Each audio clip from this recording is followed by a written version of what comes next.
வணக்கம் மக்களே, நான் தான் உங்கள்ட்ட மீண்டும் ஒரு வீடியோல வந்து உங்களை சந்திப்பதில் மிக்க மகிழ்ச்சி. இன்னைக்கு இந்த வீடியோல என்ன விஷயம் பார்க்க போறோம் பாத்தீங்கன்னா, சுவிட்சர்லாந்துல வந்து இந்த ஏப்ரல் மாதம் நிறைய விஷயங்கள் மாற்றத்துக்கு உள்ளாயிருக்குது. அது என்னென்ன விஷயங்கள், எப்படி அது சுவாரஸ்யமா இருக்கு, அதே நேரம் வந்து எவ்வளவு ஒரு முக்கியமான விஷயம் என்றதை பற்றிய முழு விவரத்தையும் தான் இந்த வீடியோல பார்க்க போறோம். வாங்க வீடியோக்குள்ள போலாம்.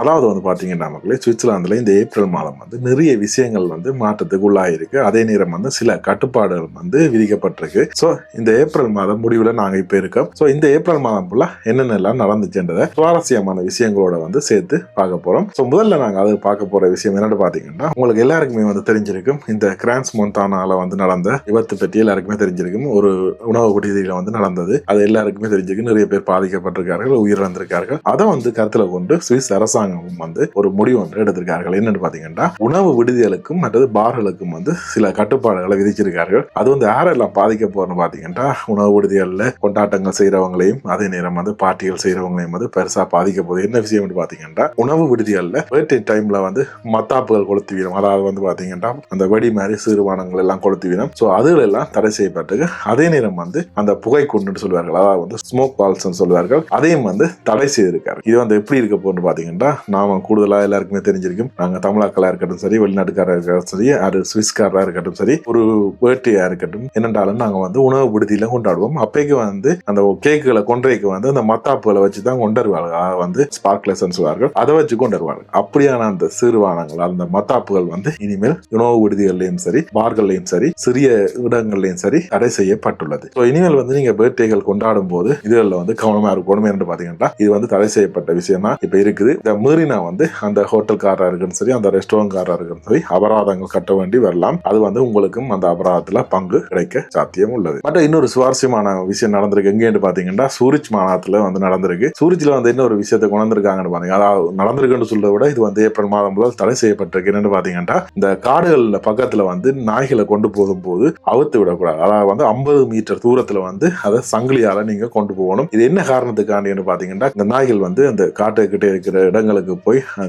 டிஸ்டர்ப் பண்ணி அது இந்த இனப்பெருக்கத்தை வந்து தொந்தரவு செய்வதாக வந்து இருப்பதாக வந்து தெரிவித்திருக்கிறார்கள். எனவே வந்து இந்த காட்டுக்கிட்ட நீங்க வாக்கிங் போகும்போது, நாய்களை கொண்டு போகும்போது கண்டிப்பாக 50 மீட்டர் தொலைவில் சங்கிலியால இங்க அதை பிடிச்சு கொண்டுதான் போகணும். அதை வந்து அவுத்து விடக்கூடாது. இது ஒரு சுவாரஸ்யமான செய்தியா இருந்தாலும் இது வந்து ரொம்ப முக்கியமா சுவிட்சர்லாந்து பார்ப்பாங்க. என்னது கண்டு பார்த்தீங்கன்னா, இங்க மிருகங்களோட இனப்பெருக்கங்கள் வந்து மிக முக்கியமா பார்க்கப்படுது. அந்த விஷயத்துல இதையும் நீங்க மீறினீங்கன்னா உங்களுக்கு அபராதம் விதிக்கப்பட்டிருக்கு. இது தற்பொழுது வந்து சூரிச் மாநகரம் வந்து செய்தியா வெளியிட்டு இருக்கார்கள். ஆனா வேறு மாநகரங்கள்லயும் வந்து இப்படி வரலாம் என்றது வந்து என்னோட ஒரு தகவலாகவும் இருக்குது. மற்ற பாத்தீங்கன்னா, இப்ப உலகம் ஃபுல்லா வந்து இந்த ஏஐ புரட்சி வந்து நடந்து கொண்டிருக்குது. இந்த ஏஐ புரட்சியை வந்து இப்ப எங்க ட்ரைவ் பண்ண போறாங்கன்னு பாத்தீங்கன்னா, லவுசான் மாநாட்டில் இருக்கிற ஒரு ஹாஸ்பிட்டல்ல வந்து ஜெனரேட்டிவ் ஏஐ என்று சொல்ற ஒரு ஏஐ வந்து பயன்படுத்த போறாங்க. எங்கன்னு பாத்தீங்கன்னா, அதுவும் வந்து எமர்ஜென்சி வார்ட்ல வந்து பயன்படுத்த போறாங்க. ஒரு நோயாளியை வந்து அவரோட நோய்கள் என்னன்னு சொல்லி அறிந்து கொள்றதுக்கும் அதே நேரம் வந்து அவற்றை டாக்குமெண்ட் எல்லாத்தையும் வந்து பராமரிக்கிறதுக்கும் ஏஐ தொழில்நுட்பத்தை வந்து பயன்படுத்த போவதாக வந்து செய்திகள் வந்து தெரிவிக்கிறாங்க. இது வந்து ஒரு நல்ல ஒரு முயற்சியா வந்து பார்த்தாலும் வந்து இது ஒரு ஏஐ புரட்சி என்று சொல்லியே சுவிட்சர்லாந்தை கருதுகிறார்கள். சோ என்னதான் இருந்தாலும் உயிர்களை காக்கும் மருத்துவத்துறையில வந்து இப்படி ஏஐ வாரது நல்ல விஷயமா இல்லையான்றதை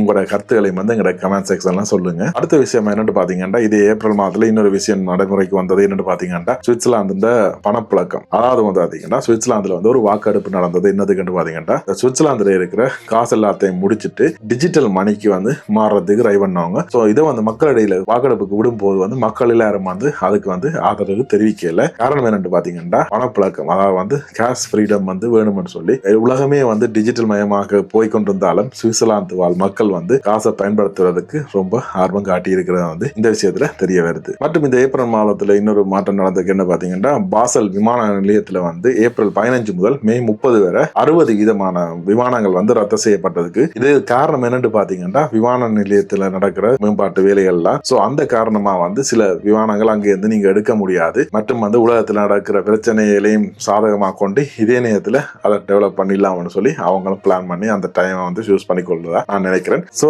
அதனால வந்து நீங்க பாசல் ஊடாக பயணங்களை மேற்கொள்ள போறீங்கன்னா முதலே வந்து செக் பண்ணி கொள்ளுங்க உங்களுடைய பிளைட்டுகள் இருக்குதா இல்லையான்னு சொல்லி. ஏனென்றா இது வந்து ஏப்ரல் 15 முதல் மே 30 வரைக்கும் இந்த ரத்துகள் வந்து இருக்கும் என்று சொல்லியிருக்கிறார்கள். மற்றும் இன்னொரு அரசியல் விஷயம் வந்து ஏப்ரல் மாதம் நடந்திருக்கு. என்னன்னு பாத்தீங்கன்னா, உலகமே வந்து எரிவாயுக்கு இப்ப பிரச்சனை பட்டு கொண்டிருக்க நேரத்துல வந்து சுவிட்சர்லாந்து வந்து ஒரு பெரிய ஒரு முடிவு ஒன்று எடுத்துக்காங்க. என்னென்னு பாத்தீங்கன்னா, ரஷ்யாலேருந்து இறக்குமதி செய்யற எரிபொருட்களுக்கு வந்து தடை விதித்திருக்காங்க. அதாவது வந்து இனிமேல் வந்து ரஷ்யாலேருந்து எரிபொருட்கள் இறக்க மாட்டேன்னு சொல்லியிருக்கார்கள். என்னென்ன எரிபொருட்கள் என்று பாத்தீங்கன்னா, இயற்கை எரிவாயு, அதாவது வந்து LNG என்று சொல்வார்கள். இதை வந்து ரஷ்யாவிடம் வந்து நீ வேண்ட மாட்டோம்னு சொல்லியிருக்கார்கள். இதுக்கு என்ன காரணம் பாத்தீங்கன்னா, உக்ரைனோட போரும் அதே நேரம் வந்து சர்வதேச பிரச்சனைகளுக்குமாக வந்து இப்படி ஒரு முடிவு எடுக்கப்பட்டுள்ளதாக வந்து சொல்லியிருக்கார்கள். சோ இந்த ஏப்ரல் மாதம் நடந்த சின்ன சின்ன சுவாரஸ்யமான விஷயங்களை வந்து பார்த்துக்கிட்டோம். மீண்டும் ஒரு இது போன்ற ஒரு சுவாரஸ்யமான வீடியோவில் உங்களோட வந்து சந்திக்கும் வரை உங்களிடமிருந்து விடைபெற்றுக் கொள்வது உங்கள் தனுஷ். நன்றி, வணக்கம்.